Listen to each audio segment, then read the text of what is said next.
వైకాపా ప్రభుత్వం చంద్రబాబుపై బనాయించిన అక్రమ కేసులకు నిరసనగా తెలుగుదేశం పార్టీ ఉపాధ్యక్షుడు బండారు సత్యానందరావు కుమారుడు యువ నేత బండారు సంజీవ్ డాక్టర్ బిఆర్ అంబేద్కర్ కోనసీమ జిల్లా కొత్తపేట నియోజకవర్గం ఆలుమూరు మండల వ్యాప్తంగా తెలుగుదేశం నాయకులు కార్యకర్తలు తోడురాగా కొత్తూరు సెంటర్ హనుమాన్ ఆలయం నుంచి చింతలూరు శ్రీ వెంకటేశ్వర స్వామి ఆలయం వరకు పాదయాత్ర నిర్వహించారు. అనంతరం చింతలూరు వెంకటేశ్వర స్వామి ఆలయ సోపానాలను మోకాళ్లపై ఎక్కి శ్రీనివాసుని దర్శించుకొని చంద్రబాబు వెంటనే విడుదల కావాలని కోరుతూ ప్రత్యేక పూజలు నిర్వహించారు. అంటే ప్రజలకు ఉపయోగపడే కార్యక్రమం, ఎంప్లాయ్మెంట్ కలిగించే కార్యక్రమం, యువతకి ఎంప్లాయ్మెంట్ కలిగించే కార్యక్రమం పట్టుకుని ఇవాళ అక్రమ కేసు పెట్టడం జరిగింది. అదే భాగంగా ఏపీ ఫైబర్ గ్రిడ్ మనం 2014 ఎలక్షన్ ముందు మనం చూసుకున్నట్లయితే ప్రతి ఇంట్లో కూడా ఇంటర్నెట్ ఉండేది కాదు.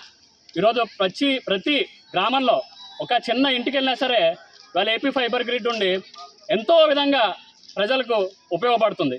మరి అటువంటి దాని మీద కూడా బురద జల్లి ఇవాళ నారా చంద్రబాబు నాయుడు గారు మీద అక్రమ అరెస్టు పెట్టారు.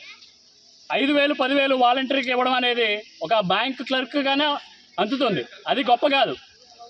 గొప్పదనం ఏంటంటే అభివృద్ధి చేయడం, ఉపాధి హామీ కల్పించడం,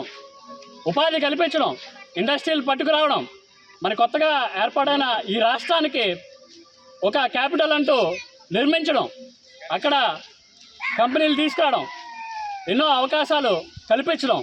అభివృద్ధి ఉండాలి, సంక్షేమం ఉండాలి. రెండు ఉంటేనే రాష్ట్రం ప్రగతి ముందుకు సాగుతుంది. మరి ఈరోజు ఎన్నో అక్రమాలు, దౌర్జన్య పాలనకి, ఒక సైకో పాలనకి ఈ వైఎస్ఆర్సీపీ ప్రభుత్వం ముందుకెళ్తుంది. ఇది మంచిది కాదు. ఎందుకంటే మా నాయకుడు బయటికి రావాలని ఈరోజు మరి వెంకన్న బాబుని కానీ, ఇవాళ అమ్మవారిని కానీ, నూకాలమ్మ తల్లిని కానీ మనం ఇవాళ ప్రార్థించుకోవడం జరిగింది. వీరి కృప, దేవుడి కృప ఇవాళ చంద్రబాబు నాయుడు గారి మీద, వారి కుటుంబ సభ్యుల మీద వాళ్ళ కృప ఉండి ఆయన త్వరలోనే కడిగిన ముత్యంగా బయటకు వస్తారని కూడా, ధర్మం ఎప్పుడు నిలబడుతుందని, జస్టిస్ ఈస్ డిలేడ్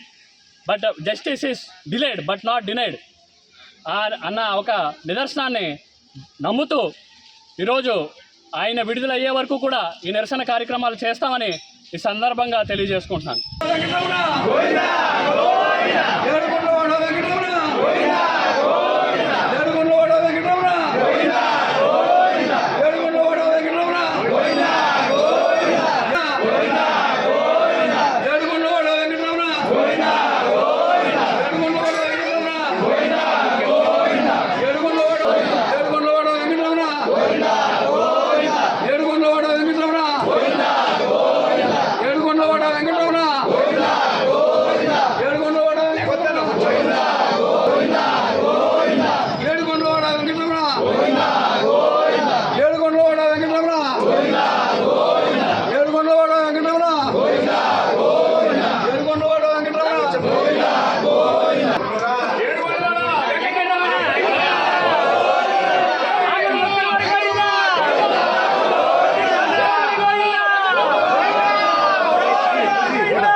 Bangla